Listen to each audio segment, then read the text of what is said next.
We go one-on-one with the Alabama Crimson Tide team doctor. That story coming up. Well, doctors at Andrews Sports Medicine here in Birmingham specialize in helping athletes at every level when they get hurt on the field. Yeah, only on WVTM 13. WVTM 13 Sports Director Ryan Hennessey spent the day with one of Andrews' top doctors. Sometimes the team docs are just as upset about losing as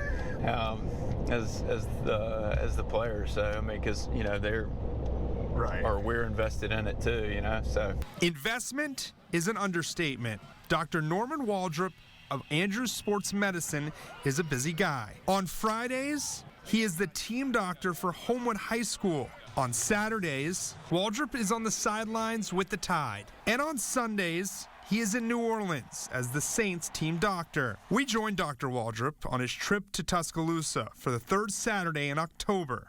Typical game day for me, I generally leave somewhere around 4 hours, 3.5 hours before kickoff.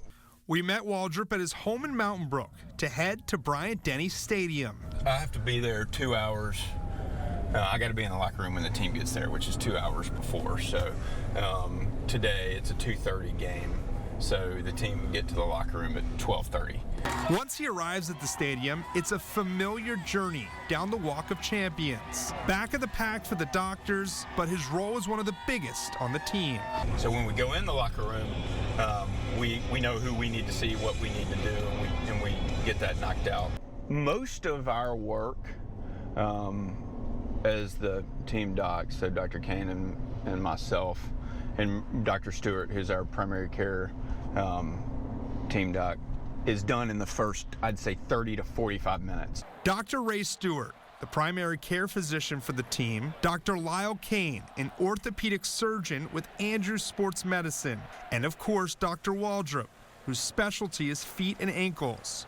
He's best known for his tightrope ankle surgery, which stabilizes the ankle in a flexible manner and doesn't require a second surgery. Really what it is it's a, I call it a rope, but it's really extremely strong braided suture. It's attached, that's doubled over, that is attached to two metal brackets. And what those brackets do are they hold the two bones above the ankle together so they don't want to separate. Mm-hmm. And so it mimics the ligaments to allow the ligaments to heal right. But they're flexible, so they allow motion, and so you can rehab them faster. Back to the Tennessee game. The hope is always the same. No injuries. The team docs on both sides meet before the game. Because we know them, right? So, and I know the athletic trainer, so we'll speak to them, ask if they need anything, if they have any injuries, if there's something that we need to help them with. And have direct access to the top man himself. Coach makes everybody better. He makes the players better. He makes the staff better. I have zero doubt he has made me a better surgeon. The final whistle means nothing for the team's medical staff. Dr. Waldrop and his staff sit down with Nick Saban to go over the injury report. Usually there's a period of time where coach will decompress, and it's always interesting. The doctors are the last group Coach Saban talks to before the media. And he'll go up to the press conference, and sometimes you'll hear exactly what one of us said come out in the press conference. When Coach got hit on the sidelines, and Lyle said, "Man, you ought to see the other guy." And Coach goes, "That's right."